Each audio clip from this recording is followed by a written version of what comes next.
welcome back to Literally Literary. If this is your first time joining us, be sure to check out our previous episodes.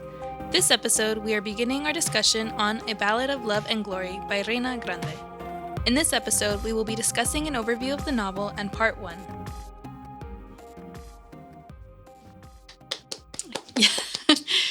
Hey guys, how's it going? Welcome back. How are you all doing? Fine. Splendid. Just fine? Yeah. Just fine. How are you doing, Vanessa? Oh, I thought that. Oh, yes. Feeling okay? Also, How about Yes, yourself? same. You good? Yeah, I'm good. So we have this tome in our hands. Tome. So tome, it's a good, I think the appropriate word. I mean, sure. So welcome back to the podcast. Today we're starting a new book, a big novel called A Ballad of Love and Glory by my tocaya, Reyna Grande, who also wrote The Distance Between Us, which is the only other book I've read by her. Have you all read anything else by Reyna? we haven't. No? This is my first one. I have not. Although you had mentioned reading Distance Between Us. I did. And just of what I'm familiar with her offhand, she writes a lot about immigration and her own experiences. Mm-hmm. And so this is a kind of a difference, right? Yeah, this is a departure, although she's still talking about borders and being foreigners in our own land and that kind of thing. But Distance Between Us was more of a memoir and very close to her own story, crossing the river when she was young with her sister. Did you read that for your classes? I read it because I wanted to assign it in my Chicano Lit class. So, yeah, I not forced myself to read it, but I was like, okay, I want to assign this book, so I have to read it in the summer. And I'm glad I did, and my students really enjoyed it. They appreciated it.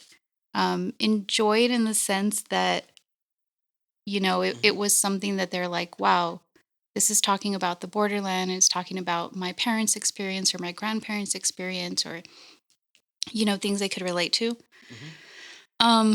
But that being said, it was also a very hard book to read. It was really sad. There were lots of moments where I was like, I needed to put it down and just stop reading because I couldn't go on reading it. So,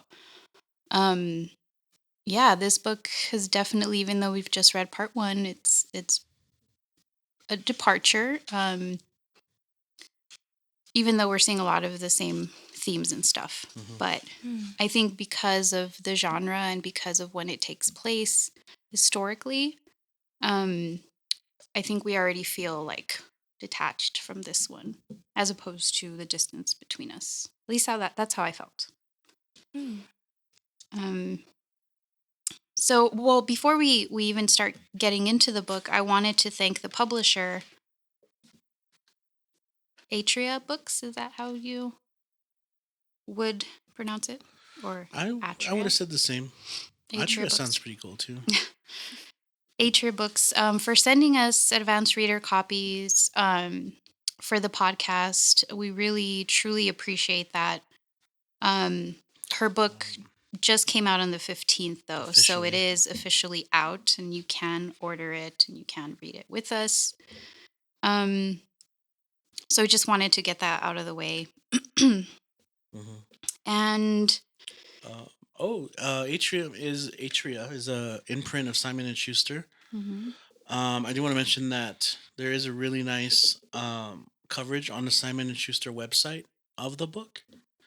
That in addition to just a brief synopsis, there's a reading group guide as well as like study questions.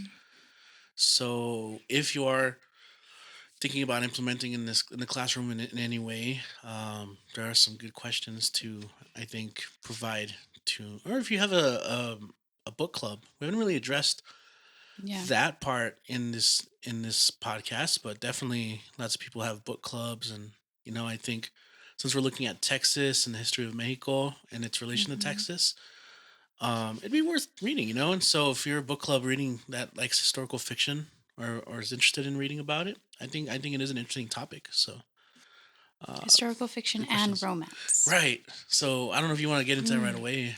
Um, we've talked about it beforehand, but this Hmm. is a specific genre that we're not too familiar with or read a whole lot of. Hmm. Yeah. Personally, right? It was a little bit harder to get on. I've read historical fiction, but not with the romance, heavily romance element. But Hmm. who does? I know. I think that's kind of what makes it stand out. It's very cool. And Hmm. I really like the inspiration for how she brought both of those together. Hmm. Um, The romance. yeah. Yeah. So like the historical fiction part, she did her research. She had her resources, historians and stuff. She was writing this novel for years and years.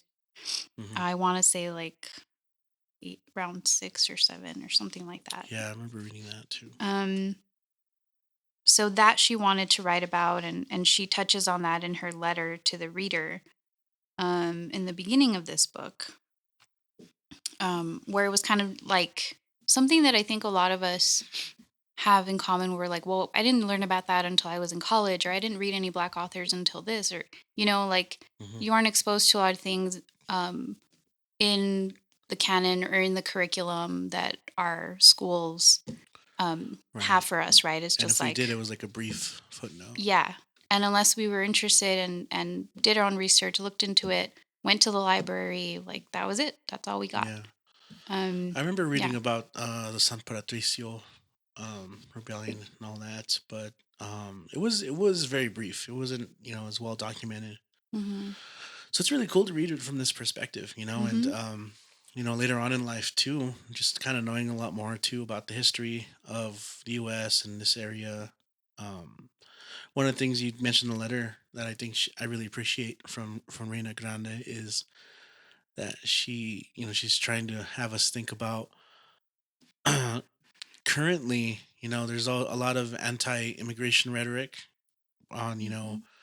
Mexicans in these territories, and I think it just people who are taking part in these discussions and adding to this anti-immigration rhetoric are failing to understand the history of the region, right? And so a Hmm. very specific instance where a lot of these lands were Mexico, Hmm. and I Hmm. think that's something that Grande is calling attention to, right? And Yeah. speaking of the immigrant experience, talking about that of the Irish Catholics who came to the U.S. during the potato famine.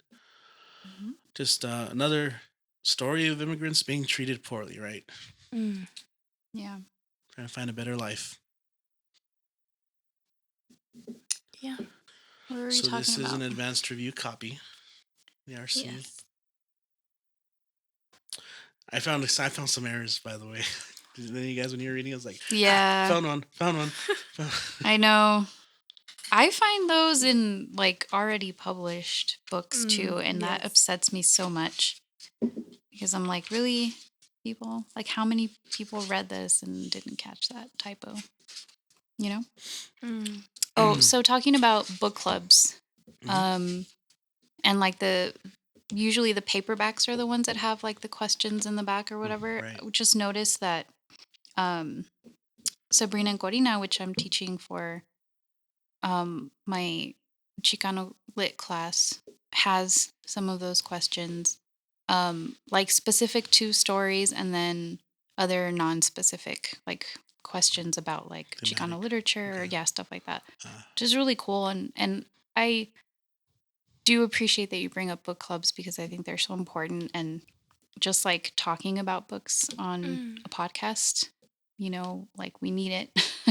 yeah, I mean, so we just recently had a conversation with Maurice Carlos Ruffin, and he did bring up how he appreciates how laid back we are during Hmm. these, which I feel better about because sometimes I feel like, are we too casual? But Hmm. this is essentially what it is. We're just getting Yeah. together to Yeah. talk about a book we're reading. Yeah. Yeah. And Yeah. we have our listeners, you beautiful listeners. And, more than welcome to join the conversation by participating on our social media, leaving comments, messages. And if you do, we Questions. can bring it up on an episode, if we Yeah. do have one coming up. Yeah, that'd be great. We would love to interact with you all. So, Reyna Grande has been reaching out. I know that she also was recently interviewed by our buddies at Words on the Wire Hmm. program put on by KTEP And and the creative writing department. Our friends Tim and Hernandez and Daniel Chacon. hmm Let me shout out see. to them. Yeah, Yeah, I haven't listened to the episode, but I'm sure it's great. I don't think it's out yet. Oh, okay. I think they were promoting that They're it's going to be promoting. out. Yeah, Very cool. Yeah. but Yeah. hopefully we'll have a Interested to chance. see like what they think about the book versus what we think about it. Um, yeah, so we were talking about the letter to the reader and how I think we appreciate, what she's trying to say about um, how outsiders see invasion and the purpose for war Mhm. and honor and duty and those kinds of things, right? That are always like glorified and stuff. So I really appreciate that. And then just what we're given in schools Mhm. um, and the want and need to learn more about it. And so this was like her way of wanting to learn more about it, writing a book about it and researching it and So talking much to research. people. It was very, very Hmm. cool, like very admirable. I mean, I think it's She really wanted to do that. fascinating. Hmm. As a writer, you always seek to capture that verisimilitude. You guys have your vocabulary list with you, Very literary similitude. vocabulary.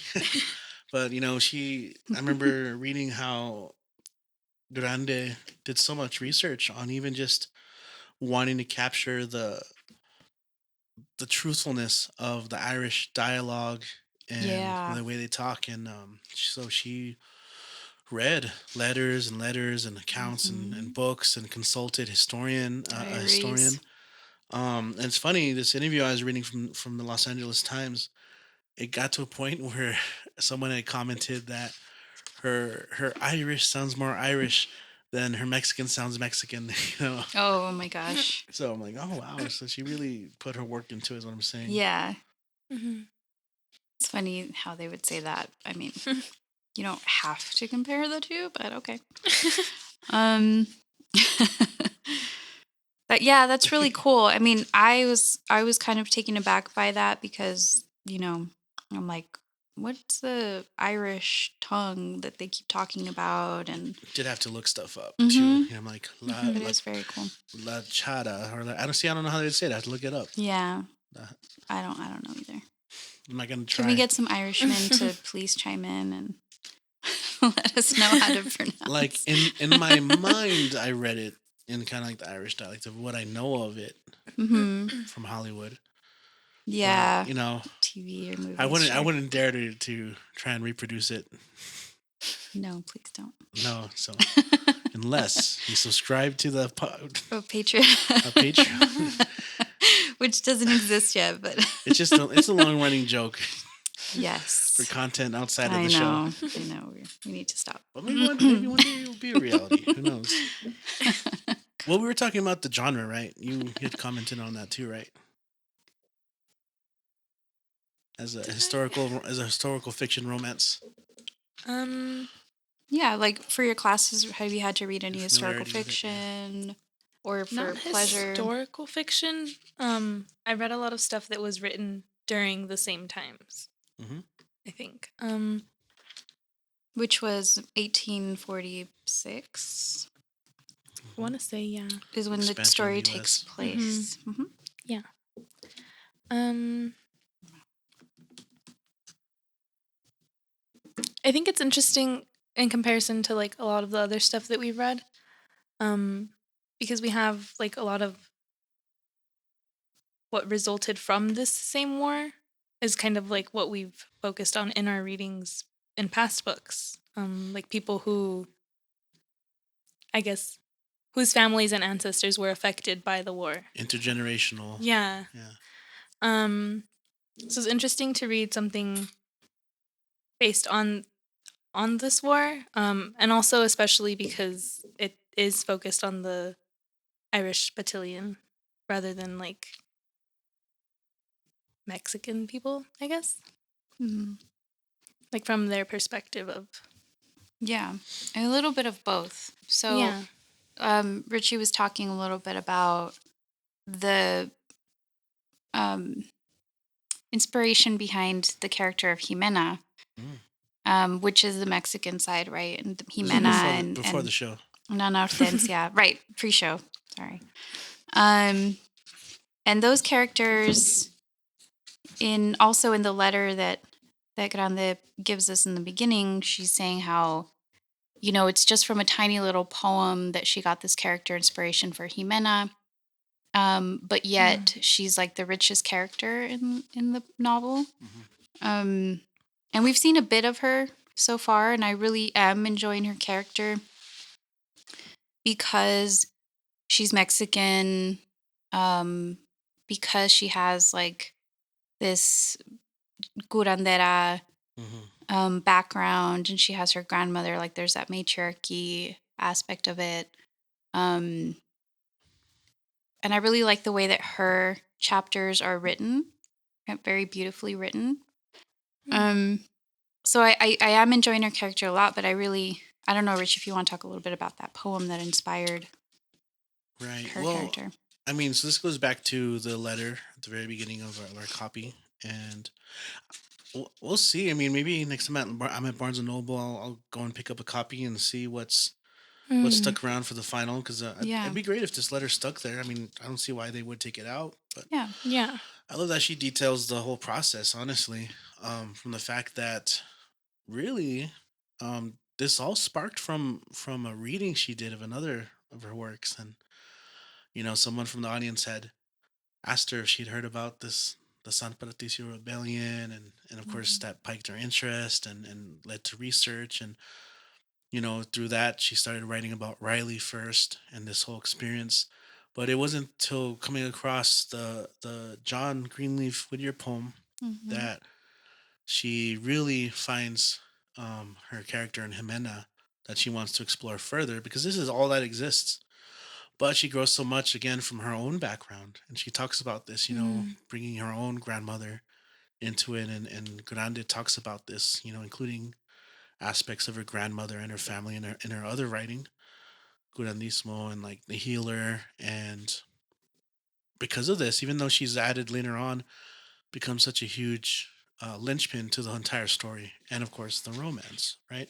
Mm-hmm. So yeah, it does come from Whittier's poem "The Angels of Buena Vista," 1847. And I don't know. Do you want to read it, Vanessa? Sure, yeah, I can read, I can read it. Teamwork. um, Speak and tell us, our Jimena, looking northward far away, or the camp of the invaders, or the Mexican array. Who is losing, who is winning? Are they far, or come they near? Look abroad and tell us, sister, whither rolls the storm we hear? Should I read the second verse too? Please. Yeah. Okay. I was liking This it. feels like class. Okay. Down the hills of Angostura? Yeah. Right? Mm-hmm. Hmm. Yeah. Down the hills of Angostura, still the storm of battle rolls. Blood is flowing, men are dying. God have mercy on their souls. Who is losing? Who is winning? Over hill and over plain, I see but smoke of cannon clouding through the mountain rain. Oh, dramatic pause. I didn't mean to. I just got stuck. Yeah. Yeah, Yeah. Whittier's using a very like classical metric there. Mhm. Na na na na na na na na na na. Yeah. Yeah, but from there we get our character of Jimena, and her grandmother, as we said, Nana is such a important character early on. What do we learn from her? Are we jumping too early into this? I don't know. Are We we? I know this is the first episode. We usually kind of like casually start to bring up themes and characters, and do we want to get Yeah. into that just yet? I mean, we can talk about her. Like, I think I already started to anyway. Like her grandmother Right. and the relationship she has with her. She's Nature. learning um curanderismo from her. Says she has like the gift of healing, Mhm. um, which is taught, but it's also something that we learn you're kind of born with too. So Nana Hortensia is like the OG curandera healer in their little Mexican town. And Jimena has a husband, Joaquin. I don't know if we want to get into that. We can talk a little bit. I mean, yeah, because in the back of the book, it says what happens to Joaquin. So it's not like really a spoiler. I know. It's because I got in trouble last time for spoiling Feels like stuff. a spoiler. It is. It does, but it happens in like the early. Also, it's a romance, and Joaquin isn't there, so Yeah, he kind of has to be out of the picture. yeah. So, of course, he's It at the doesn't beginning he's mention a what rancher. happens to him, you liar. Oh yes, it does. Oh, it does. Oh my yes. It's because it doesn't say his name. It says her husband. Well, I mean, That's why I didn't catch it. so she has a husband. And his Name name is is Joaquin. Yo soy Joaquin. That's another. Stuff. Are you telling yourself to stop? Yeah, I did. No. Yes. He even did the hand motion. He's like, stop.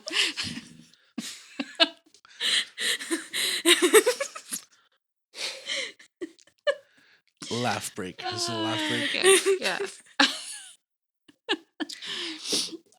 I'm like, who are you telling to stop? We didn't do Nobody's anything. saying. Okay. Can't work like this. I know. With these working conditions. Mhm. I mean, so from the very early on in the chapters, we get a sense of this disputed territory, and it's disputed in the sense that it's Mexico's land, but of course, like always, U.S. is like, well, we're just gonna take it. We're gonna start occupying this land. There's no declaration of war, by the way, and so that's kind of one of the things.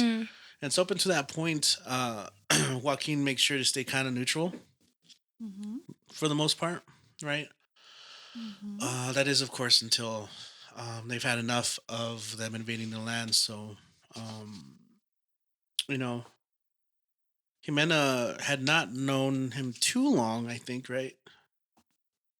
Joaquin? Right. Or maybe, I don't know. I mean, well, she has a memory of like when they first met, because really what they do is they have their ranch and they deal in horses, right? And so... Yeah, I don't get a sense that they were like, I mean, I feel like she's pretty young, and Yeah. they're both young, and anyway. Yeah, and then so like the way that it's laid out in the beginning is Jimena's chapter and then John Riley's chapter. Right. So we're getting both stories, and then obviously they converge from the Mexican side and then the U.S. side. John Riley is also conflicted with his role as an Irish soldier. They had Irish, Danish, German. I don't know what. Some other immigrants, yeah. And wasn't he originally with the U.S. and then he switched sides? Well, that's one of the points, is that he deserts, yeah. Yes. And early on, you learn that a lot of the Irish, because one is early on, two, we learn how terribly they're treated by the U.S. soldiers. We call them nativists, and the Yankees also. the Yankees. I'm a New York Yankees fan. Sorry, I keep going back to the baseball team. Stop. Okay. Stop. Also, one of the things that's mentioned very briefly, I think that's interesting, is you still have this concept that if you are a slave, that if you flee into Mexico, you'd be considered free. So you have some of the slaves that they bring along that escape, but of course, obviously the U.S. doesn't want this, so they're gunned down or they're attacked. They're mistreated. It's dangerous too, right? Because they do have to cross the Rio Bravo or Rio Grande, depends what side you're looking on, right? And yeah, I guess ultimately, to kind of go back to your point, what we're dealing with a lot is divided loyalties. Yeah. And something that Riley, as a historical figure, has, prior to this, he's already felt like he's had to make tough decisions, right, to provide Mm-hmm. for his family. His Being family back Irish, home. he also ended Mhm. up serving for the English. Yeah. And as we know, that's not, the English like, same. It's, you have the conflict with Irish as well. So Yeah. he feels like a traitor then already. Um, and so, And a lot of them saw him as a traitor too. So yeah, they're so like, even then he was isolated amongst his yeah, people, Mm. these people. Hmm. his peeps. And you didn't talk about the potato famine, which you also talked about earlier. I don't know if that was Mm. pre-show or I might have been. briefly No. mentioned it. Yeah. Hmm. Um, so there's a lot going on, right? Like he's torn. I think he has a wife and kid, Hmm. or maybe just a wife. Through historical, it's a yeah, it's a wife and kid. Okay. Mm-hmm. I think through historical research, he has a son. They're never sure if he actually does have a wife, Oh, okay. but for the In the sake of the story. story, Hmm. and she's sending him letters. Hmm. Yeah. And of course, they're separated. I mean, she's in Ireland, and they're Mm-hmm. they're struggling. And spoiler, no spoilers, but You can. something happens. Something happens, and then something else happens after that. Yeah. But it is tough, right? I mean, you talked about how even among the Irish troops recruited here, how he's isolated for the very fact that he was a traitor to them too, considered, right, because he fought with the Hmm. English. Hmm. And I think it's a very interesting backstory added here. And so at the onset, you already have this concept of the fact that soldiers are uh, defecting to the Mexican side. And in particular with Irish, one of the things that we'll see all throughout, and maybe get a little bit more in depth for the second episode, is just, I mean, a lot of the similarities. First of all, the Catholicism, Hmm. right? Mm-hmm.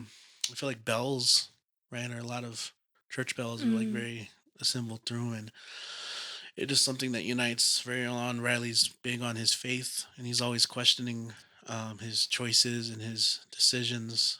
And he's often thinking of, his the Mexican counterparts who are a lot Catholic as well. Yeah. I kind of like that, how they talk about religion, how they address Catholicism and it being like strictly Catholic, strictly Mexican, or like at least heavily influenced, or Hmm. whatever. Um but going back to like the whole curanderismo thing, I also like how even with Nana Hortensia and Jimena, like curanderismo is often seen as like, oh, Like witchcraft witchcraft. sometimes, or Mm-hmm. like it's more spiritual than religious, or Hmm. but they mix both here.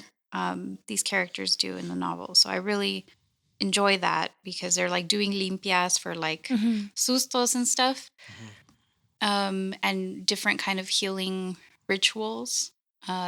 But they're also like, oh well, make sure you pray for his soul and kind stuff like that. So still heavily influenced by Catholicism, Hmm. which brings Jimena and John Riley together, I think, too. Hmm. Um, and so we're like, nearing the end. Well, we actually read all of part one, right? Hmm. So in part one, um, as I mentioned, we have like first their separate stories, and then they converge, right? So we have Jimena meet John Riley after John Riley has deserted. He's crossed the river successfully with like 8 or 9 of his own troops. He becomes a lieutenant um, immediately for the Mexican army, Hmm. right? And um, Jimena and Ana Hortensia take on the role as like um, army nurses, kind of, right? Mm-hmm. So that's how she meets John Riley, I think I want to say. Um, and so we're not seeing a lot of the romance yet. A Mm-hmm. little bit in her chapters, where she, talks about his physique or things like that, where it's kind of hinting towards some attraction, and him as well. Like he talks a little bit about Jimena too, but not. too much tension yet. But they are sharing a lot together. So she's healing a lot of his men, and he's like the brave soldier, and they talk a lot about what each side is doing, and so that's kind of cool too, seeing that he's willing to talk to her Mm. about this stuff, whereas in other, I mean, again, I'm not too familiar with like this kind of genre, but it just seems like they would dismiss the women, or the women do this, they have these roles, and we're not going to talk about war or policy or In anything like particular, that. yeah, yeah. But he's telling her, oh, no, this is what the men are doing, and this is what this guy's doing. And so they're talking about it together. They're forming a bond, and she's open.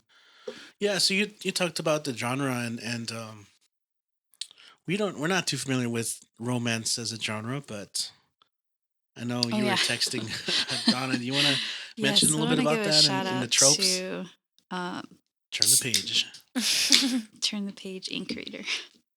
Um, yeah, I shout out to Donna Munoz, my prima, who's not really my prima, who teaches for APCC as well, and she's a romance novelist. And so I was asking her because she gave a Papagayo workshop. Shout out to Papagayo. Shout out to everyone. And Yeah. also shout out. And then Jorge Gomez.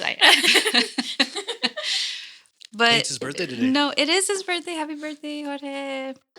Um, I was asking her about tropes, right? Because there's always a trope in a romance, whether it be like a rom-com or romance novel. I'm not.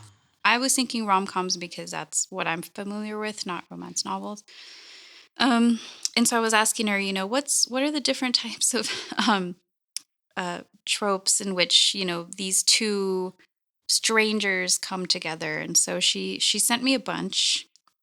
Friends to lovers, secret billionaire. I love that one. That's a trope, a secret billionaire. I mean, I guess. Jackpot. I've seen that in like reality shows. Okay, Stuck together, enemies to lovers, forbidden love, second chance, soulmates, and fake relationship.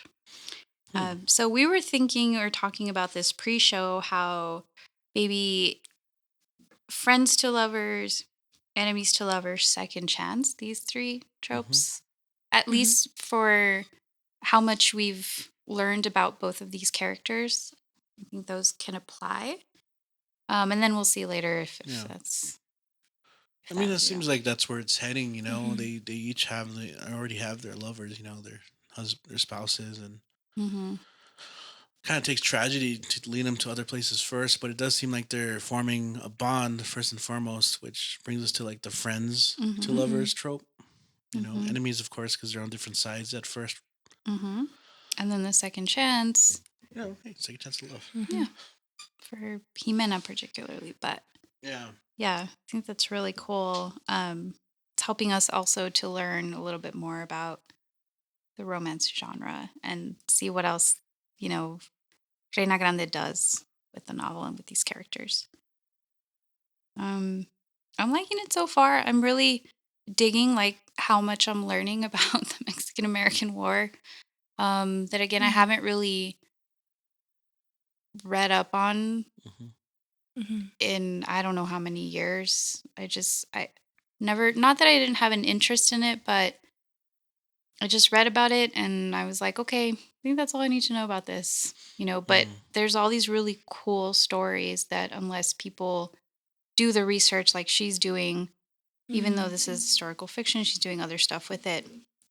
She's still educating us about this battalion, about it is based on a true battalion who she references also in the beginning of the novel in memory of, and she gives all of their names, which I think is very cool. Yeah. It's always impressed me about writers of historical fiction being able to balance that line between this is fiction, but it is based on these historical truths. So navigating that, I'm so always impressed by.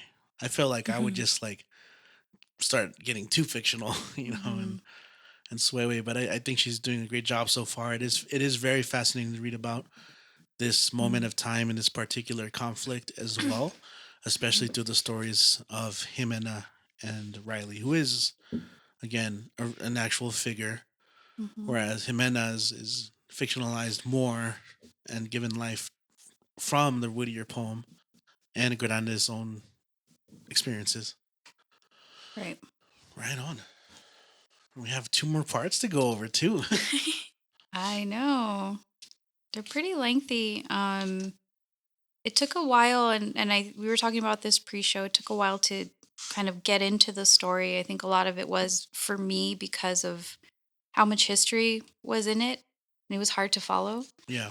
But then once, I started learning the character names and what was happening and their motivations and their backstories and stuff, that helped. Yeah. So now I'm into it. Also, pacing wise, we had been reading Oh, poetry yeah. collections, short stories, Yeah. so I'd gotten kind of used to that. Mm-hmm. Whereas this is, you really have to set aside some time and read through it. And Yeah. at times I wasn't used to it, so I was trudging along. And, Mm-hmm. once you do get a roll, though, I mean, again, I was like, even just before today, I was like reading through again, like, oh man, if only had more time to read all these like leisurely. Mm-hmm. But no, it's going great. Can't wait Yeah. to. We should reach out to her and see if she'd be. Mm-hmm. I mean, she talked to the other guys, The other guys. Yeah, the other guys. Chacon and Hernandez. I didn't see who interviewed her. I think Daniel Chacon It was did. Dan. Yeah. Okay, cool. Um. Yeah, and then it just like as like a final note, unless you guys want to say anything else. I mean, we didn't talk about connections to other Yeah, I books that you know. read. Well, Yeah. that's what I was gonna say actually. Oh, okay. Well. But kind of because we were talking about this pre-show. I was reading through and I'm like, this kind of reminds me a little bit of like a Farewell to Arms and Mm. just in like the romance story based around like this a war and a nurse and Mm-hmm. this, although he was I think an ambulance driver. And it's kind of crazy to think about Reyna Grande, who's this contemporary writer, like being compared to Hemingway. but I saw some similarities there and We'll have to make sure to ask her if we have her on. How do you feel about being compared to Hemingway? I know. So Or if you're that's listening, it'd be cool if you're listening right now too. By the way, Mhm. That would be cool. But what were some connections that you were able to pick up on? I thought of Sabrina and Karina and Guatlique Girl. Okay. I also thought about Well, what aspects? the healing aspects. Sabrina and Karina, I can't remember exactly which story it is. Remedies, yeah. Where they just talk about I just read natural- it. That's how I remember. I'm teaching it right now. That's, yes, the remedies. Yeah. Just Not talking because I about have it like natural right here. healing. No. And I think in Guatlique Girl, Gris kind of talks a little bit about it as well. Mhm. I also thought of Poet X and I'm Not Your Perfect Mexican Daughter. There's like a section where just kind of questioning religion, but there's also religion is pretty heavy throughout, I think also in those stories. Just based on like their parents and what their beliefs are. Mhm. But the characters in those stories also kind of question it. And I also thought of Moby Dick, probably because that's what I'm reading in my major American writers class. But we just read the chapter Fast Fish and Loose Fish. And there was this paragraph. I already looked it up, but Red fish, blue fish. it's kind of talking about territories in the same sense as loose fish and fast fish. So a loose fish is one that hasn't been caught, whereas a fast fish is something that's been caught. So in the closing paragraph of the chapter, it says, "What was America in 1492 but a loose fish, in which Columbus struck the Spanish standard by way of whaling it for his royal master and mistress? What was Poland to the Czar? What Greece to the Turk? What India to England? What at last will Mexico be to the United States? All loose fish. So I thought that was kind of interesting to like have that comparison like right back to back. The idea that territory is something that can be taken, but here we're kind of also seeing that even though this was like a really popular way of thinking, that it wasn't necessarily a loose fish in the sense that there was already people there. So yeah, just kind of talking about that. Yeah. That's cool. Right on. They want you to read Moby Dick. I just didn't think can't I was get going to into like it. it. I didn't think I was going to like it, but I actually really like it. Yeah? Mm-hmm. Well, maybe I'll give it a shot again. For Yeah, the read fifth time. chapter. Read the whole thing. No, I remember reading it too. I think Interesting. you hit the nail on the head earlier too, talking about how a lot of the things that we've read, some of the themes are some kind of echoes of Mm, what results in the kind of conflicts we're reading about now. yeah. I would say even if we've read any kind of historical fiction very loosely, I think of Mexican Gothic as well, where she researched this colony town and a little bit of its Mm, history, mm-hmm. right, as kind of the impetus and setting of her book there. Yeah. And yeah, I agree completely with what you were saying on those. Cool. Awesome. Well, we can't wait to read parts 2 and 3, which we'll cover next time, right? With spoilers. Both of Maybe, those? I don't Yeah, know. all the spoilers, probably. And then between now and then, we'll go and make sure that there aren't too many changes between this copy and the published copy. Right, because one of the reasons we also didn't want to maybe dive into it is that there is a note Disclaimer. here. There's a disclaimer on the back of the book where if you've never had an advanced copy, it's so we can read the book and get a sense of it before it's out for purchase. It is now, of course, it's officially out. So if you want to go pick up a copy, you're more than welcome to. But there is this note. Do not quote for publication without checking against the finished book. Further information on copyright. So I don't know. Are we being paranoid? Maybe Yeah, Whoops. I mean, nobody even listens to this podcast. It's okay. Nonsense. Hey, if you listen to this podcast, give us us a 5 thumbs stars. up. Yeah. Thumbs up, 5 stars, whatever you're listening to, and Don't forget shoot to us a like and message. subscribe. Yeah, Just kidding. smooth segue. Okay. Prove Reyna wrong. Be Prove me you know wrong. what? I do listen to this. I know. I'm just kidding. I So- appreciate Reyna. all of our... Her I'm the Instagram king. handle I'm is I'm a king of self-deprecation, so I get it. Okay. Thanks, Vanessa.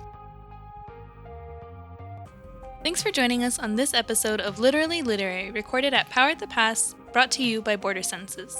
This episode, we began our discussion on A Ballad of Love and Glory by Reyna Grande. If you haven't read it, we hope we inspire you to pick up a copy. Join us on our next episode and follow us on Instagram at literallyliterary.ep and on Twitter at literallylitep.